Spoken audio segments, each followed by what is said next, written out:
Good morning, all.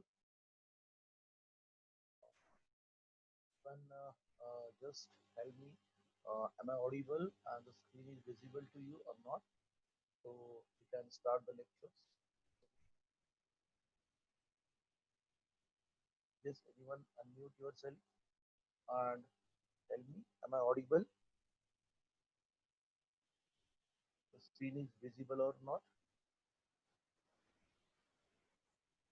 Yes, anyone unmute yourself? Yes, sir. That's okay. So in the last lecture, we have already covered the VAR, that is called varistor, MOV, metal oxide varistor, or simply called varistor. So the symbol of varistor is like a variable construction or the actual shape, and the look of the varistor is also shown in front of me in a PPT. The graph, that is characteristic graph, shows that the device offers very large resistance to the defined or predefined value of a voltage, and after that the resistance decreases so that the current increases but the voltage across that device remains constant. So the operation is very similar to the Zener diode, only the rating, the voltage handling rating of this device is high, right? Up to the 2800 volt, you can use the varistor. Similarly, you can use Zener diode also, but the rating of Zener diode is less, that is approximately 600 volt max.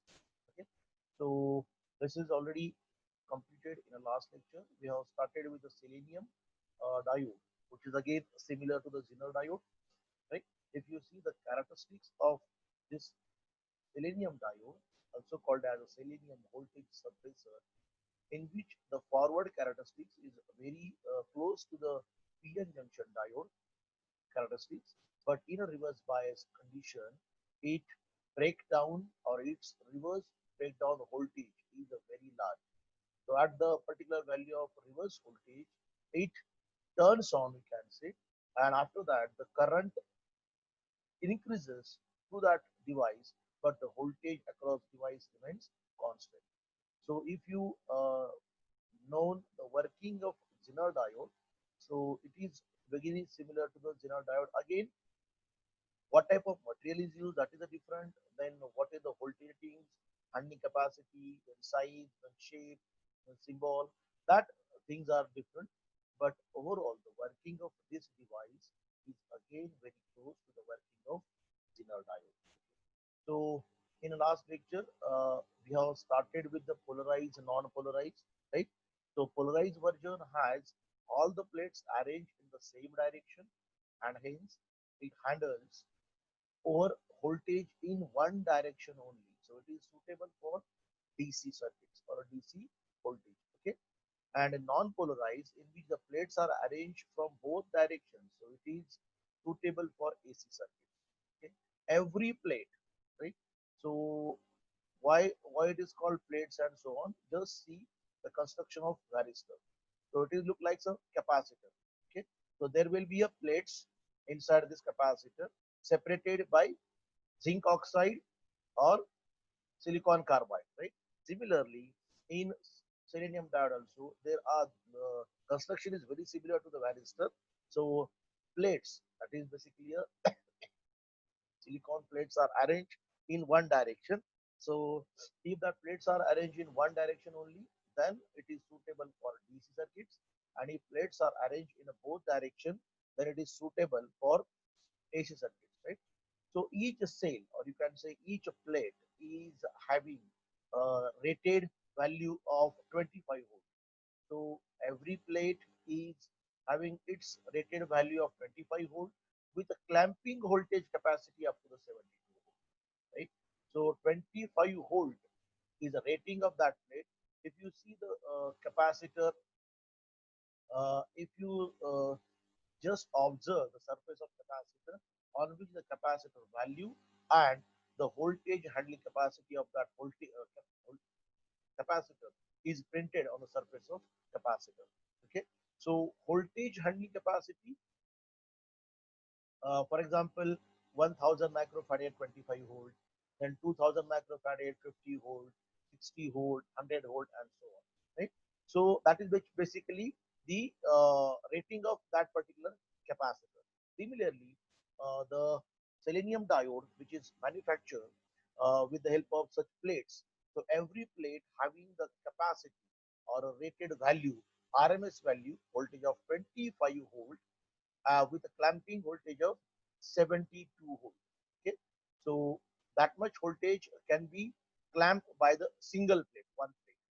Okay, so one example I have given here.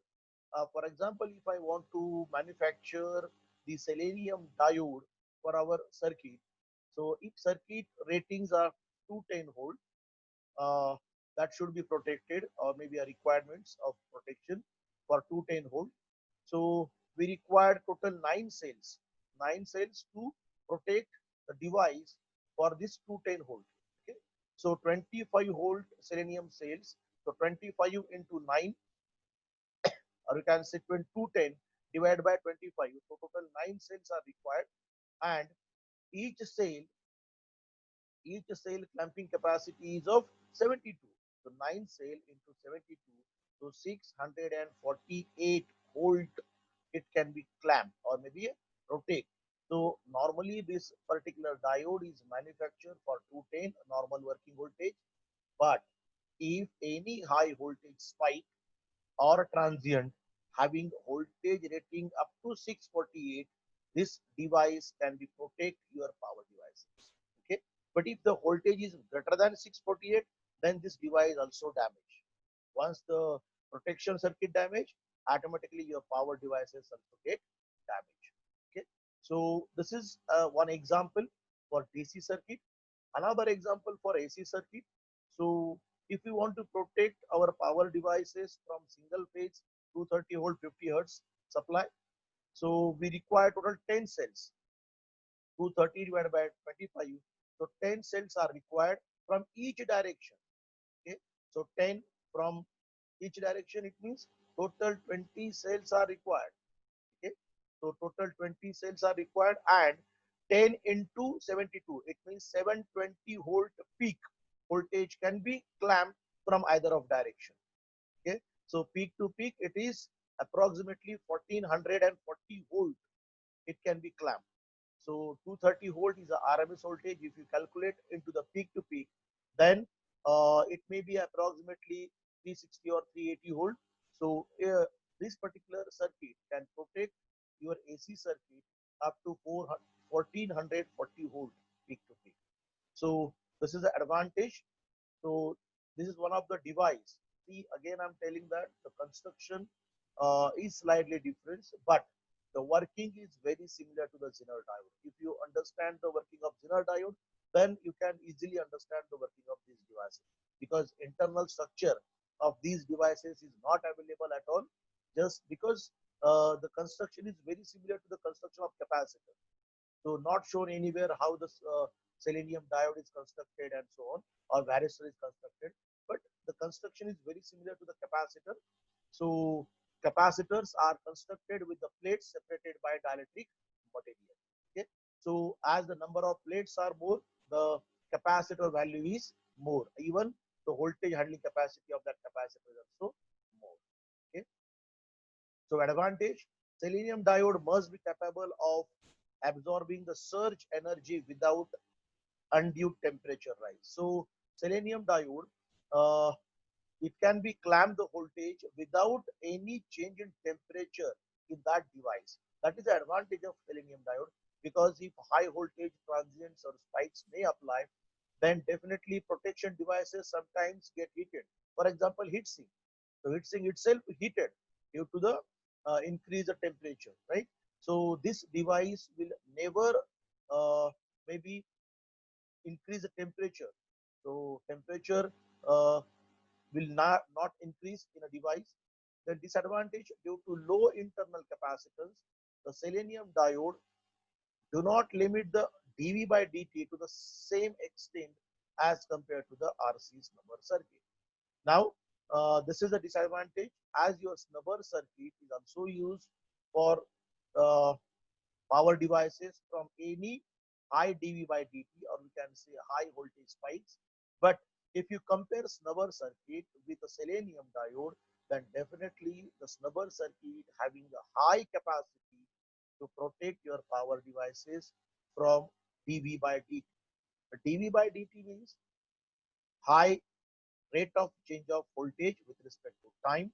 So if high voltage spike for very short time, the time period is very small, and if it is a very high voltage spike, this selenium diode cannot be protected your device from such type of high voltage spike for a short duration. That is most important. If the duration of that spike is larger, then definitely selenium diode is able to protect. But if a short duration pulse with a high voltage, then definitely due to the internal capacitance, low internal capacitance, that pulse or that high voltage spike directly applied to the power device, and that may damage or sometimes false triggering of the power devices may be happen. Okay, so that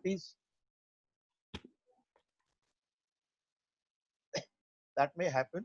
So that is one of the disadvantage of this selenium diode. Okay, these are the some example of circuits in which selenium diodes are connected. If you see here, this IGBT, so selenium diode is connected parallel with the IGBT, so that any high voltage transients if arises, then your IGBT may be protected. Then this is another selenium diode which is connected to the rectifier circuit at the input side. Okay, so it is a simple rectifier. So you can say power diodes are used in this circuit.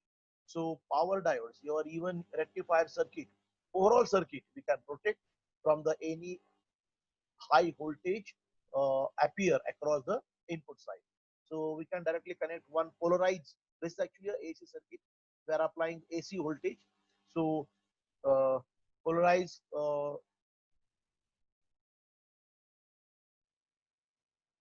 selenium diode is connected at the input side. Okay. Similarly, this is individual selenium diodes to the three-phase input signals. So A, B, C, third figure. So A, B, C, these are the three line voltages. So if suppose the phase voltage A having any high voltage spike, so that can be protected by using a one selenium diode to three different selenium diodes are connected with the line voltage, so that any high voltage change in line voltage basically that can be protected. So these are the examples. First example, directly the power device is protected. Then second example, that is protected for single phase input AC voltage, and last one that is three phase, that is ABC. So these are the three different examples of use of selenium diode. Then next one is a crowbar circuit. It is again a voltage and current protection. So the thyristor crowbar circuit shown is very simple. Only few, that is components required, that maybe a capacitor, some resistors. So few components are required, but this particular circuit is used to protect your uh, power circuit from any over voltage as well as over current. So for over current, the fuses are connected, or your fuse is connected in series with the input signal, and then uh, the Zener diode D1, then capacitor C1, R1, C2, and one thyristor. Okay. Then another diode, Zener diode is connected. So this is a very simple circuit. It requires just a SCR, Zener diode, resistor, and capacitor. Okay. So in this particular crowbar circuit, so SCR over voltage crowbar or protection circuit is connected between the output of the power supply and ground. Okay, so this is basically a circuit. So input is unregulated power supply, and this particular circuit is connected between output of unregulated power supply and load. Right. So it is between the unregulated power supply and load. So we can say this circuit itself is called as a regulator. Okay, the circuit is called regulator as well as overprotection or overcurrent. Normally, regulator circuits are also uh, used to provide a constant DC voltage, right? So, this particular circuit which is maybe satisfy both things, the constant voltage required to the load that can be provided, as well as if any high voltage or you can say over voltage spikes or maybe a transients appear at the input side, that can be also clipped with the help of this circuit. Okay, so this thyristor is a controlling element, right? Load, it may be anything, your motor or any other load, right? So this circuit is connected between the load and unregulated power supply. Okay, so output of unregulated power supply is continuously fluctuating. It may be a DC, but not a constant. Okay, so that may be made constant with the help of Zener diode, as well as if any high voltage spikes or maybe a transient will appear, that can be clamped with the help of this particular circuit. So it is called as a Tauber circuit. So Zener diode voltage is chosen to be slightly above that the output range. So what is happen actually, the output voltage, whatever the requirement, so Zener diode voltage should be selected slightly above that the output voltage, right? So requirements of output voltage, whatever output voltage is required. So if output voltage is 6 volt, typically 5 volt rail may run with a 6.2 volt Zener diode. It means that if suppose the requirement of output voltage, that is to the load, if it is 5 volt, okay, just assume that this 5 volt we have to apply to the controller, right? So we are selecting Zener diode with a 6.2 volt, right? If you select lower than that, then it may turn on before 5 volt, right? So you will not get 5 volt required to the controller at all if you are selecting the Zener diode less than 5 volt. So whatever the requirements of output voltage, we should select the Zener voltage above, slightly above than that voltage. So 6.42 volt is one of the standard value of Zener diode. So if our requirement for the load, see this is the load, right? So if it is a microcontroller, for example, so it requires a 5 volt constant. So select this Zener diode with a 6.2 volt. Okay. So when Zener diode voltage is reached, the current will flow through the Zener and trigger the silicon controlled rectifier or thyristor. This will then provide a short circuit to ground, thereby protecting the circuitry that is being supplied from any damage and also blowing the fuse that will then remove the voltage from the series regulator. Okay. So what happens in this circuit? Uh, if if the input voltage, if it is 6 volt, no doubt, no problem, your Zener diode remains off. This 6 volt will be provided through this second Zener diode, right? So this will turn on and the continuous load voltage may be applied to the circuitry, right? If suppose the voltage, if it is greater than 6.2 volt, immediately this Zener diode that is given turns on. Actually, the value is given as a 9.1 volt. Okay, this is one of the example that I have got from the internet. This figure I got from the internet. So I have taken that figure because I have drawn figure with my hand on my notebook, but that is not good to show here. So Circuit Digest, that is one of the website from which I have taken this figure. So 9.1 and 6.2, don't confuse. Uh, if the required voltage is 8 volt, then we can say 9.1 volt. If required voltage is 5 volt, that is load voltage, then we can select a Zener diode of 6.2 volt and so on. Right? So in our example, the output voltage typical value is required 5 volt. So we are selecting the Zener voltage of 6.2 volt. Okay. So 6.2 volt, that is the required voltage. So if the voltage, input voltage, if it is greater than 6.2 volt, then a Zener diode turns on, then current start to flow through this Zener diode. The voltage will develop across the resistor R1, and if that voltage is greater than the triggering voltage of SCR, if it is greater than the triggering voltage of SCR U1 that is shown in figure, that may turns on. Once it turns on, the current flow through fuse through U1 back to the ground, and definitely what happens, whatever the voltage which is provided to the load, that is short circuited, right? So your device may protected from any high voltage. If again the voltage, input voltage is less than 6 point, Zener diode turns on, again the load may be supplied with the supply voltage. Okay, if the current over current, if suppose here in this particular figure we have shown that the fuse 1 fuse 1 having capacity of 1 ampere, right? And if suppose your is load is able to handle 1 ampere load, no problem, right? But if suppose the current is increased, that may damage your load. So if current is 1.1 ampere, immediately this fuse 1 blown, and once the fuse blown, then there will be a no connection from input to the load. So automatically the load disconnect from the supply voltage, right? Once the fuse blows. So over voltage as well as over current, we can protect our circuit from both conditions with the help of this crowbar. This crowbar circuit is also called as a regulator, right? So it is actually a regulator, but at the same time, which means it provides a constant voltage to the load, but at the same time, it may protect our device from any high voltage spikes, right? So if the supply voltage is greater than, why this SCR is connected?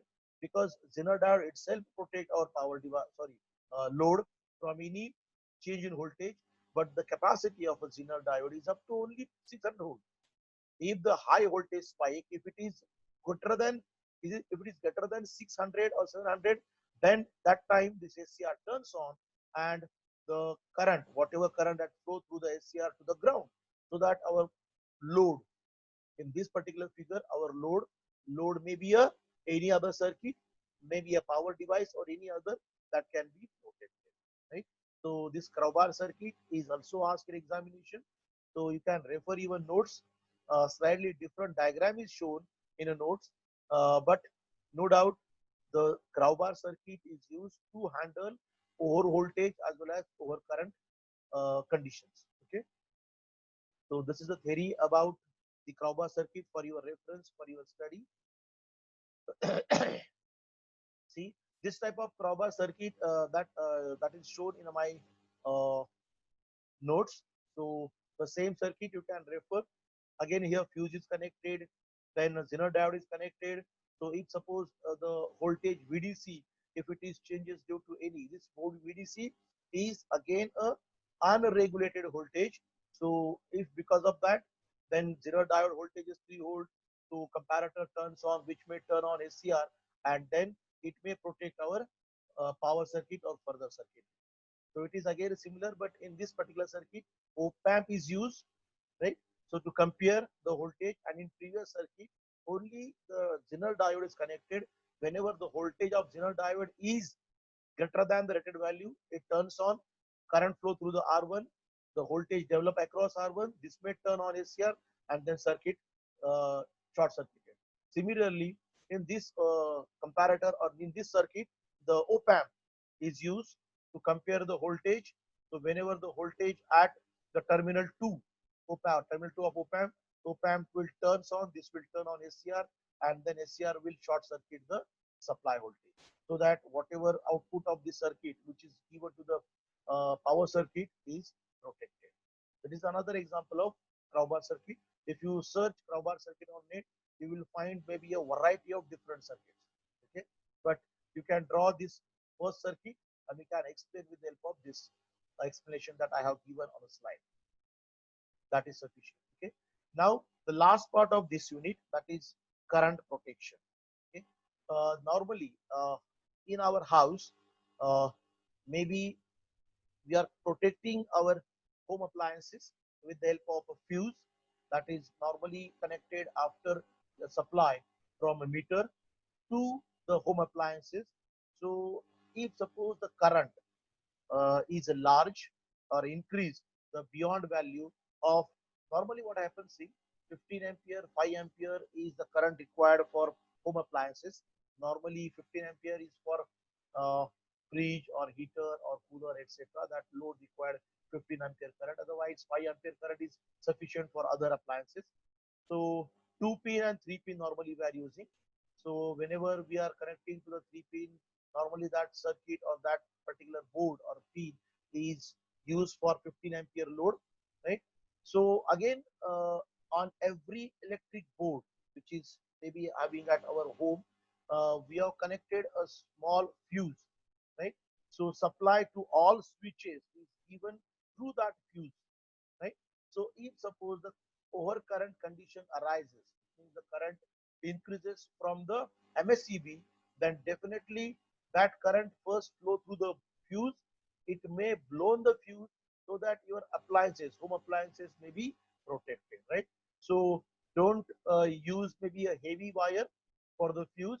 The fuse wire is available in the market, maybe easily available. So whenever we connect the fuse wire, so use only that wire who's having capacity to handle up to the 15 ampere current.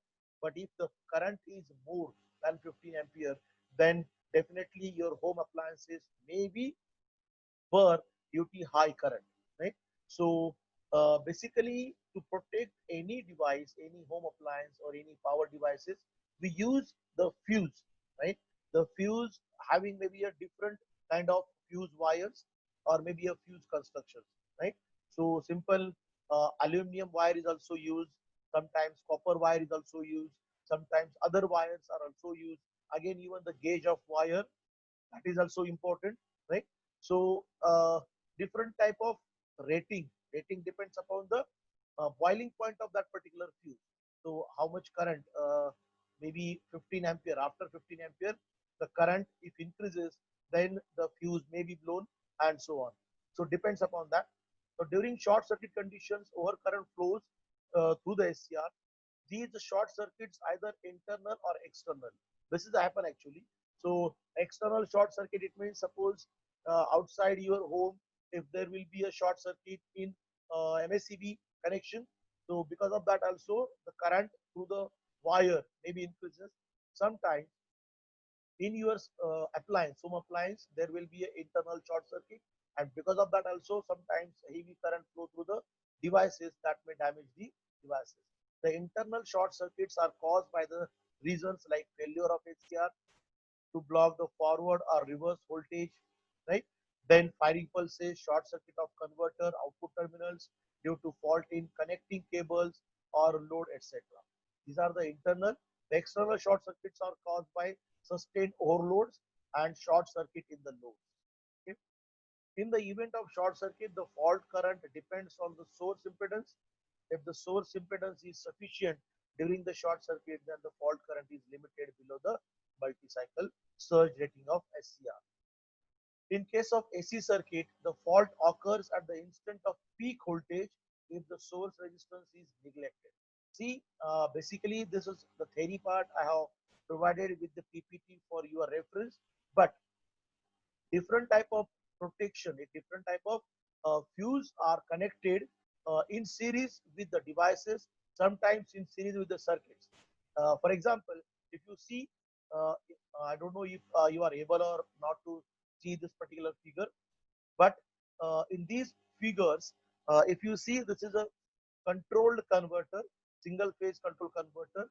So fuse 1 and fuse 2, which are directly connected in series with the thyristor T1 and T3.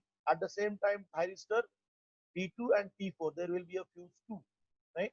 So if the supply voltage is maybe greater than, or maybe a current, if it is greater than the rating of this fuse, then automatically this fuse blown, and then the supply to the SCR is directly break, right?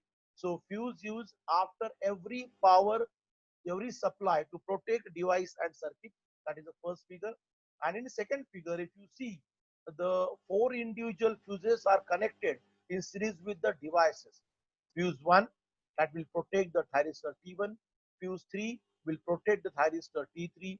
Fuse 2 protect the thyristor T2, and so on, right? So individual protection of a power device. These two, fuse 1, fuse 2 devices in first figure, fuse 1 protect both T1 and T3, and fuse 2 protect T2 and T4. Actually, this fuse 1 and fuse 2 in the figure first will protect from line voltage, right, or line current.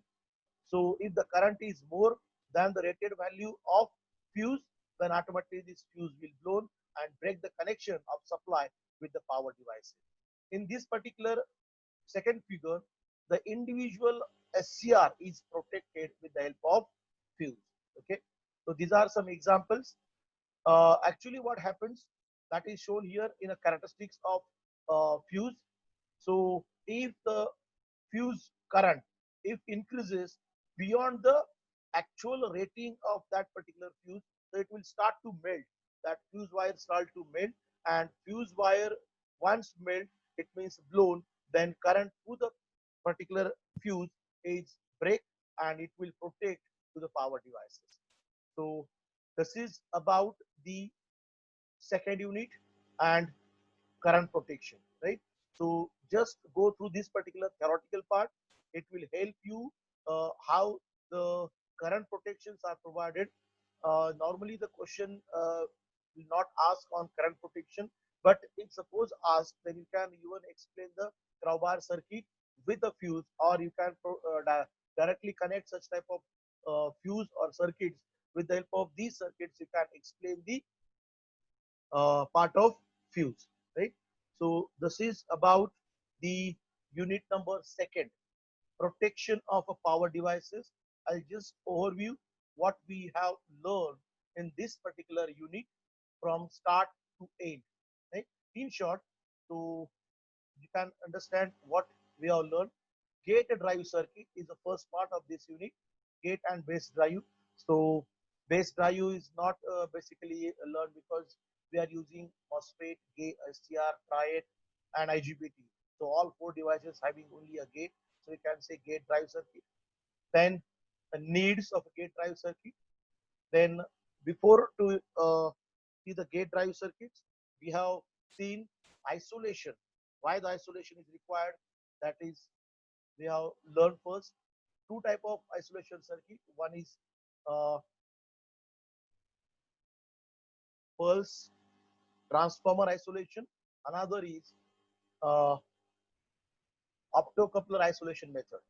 Right. So these two methods we have learned uh, for isolation. Isolation is required because power device works on heavy voltage and current, like something in kilo ampere, kilo volt, and the gating signal or maybe a gate signal which are provided to the power devices. That is basically a logic circuit, and normally which works on the voltage rating of 5 volt or 3 volt, something like that, right? So protection of a power device is required, right? Then triggering circuit that we have learned, okay? Uh, in a triggering circuit, first triggering circuit that we learn is UJT triggering circuit, right?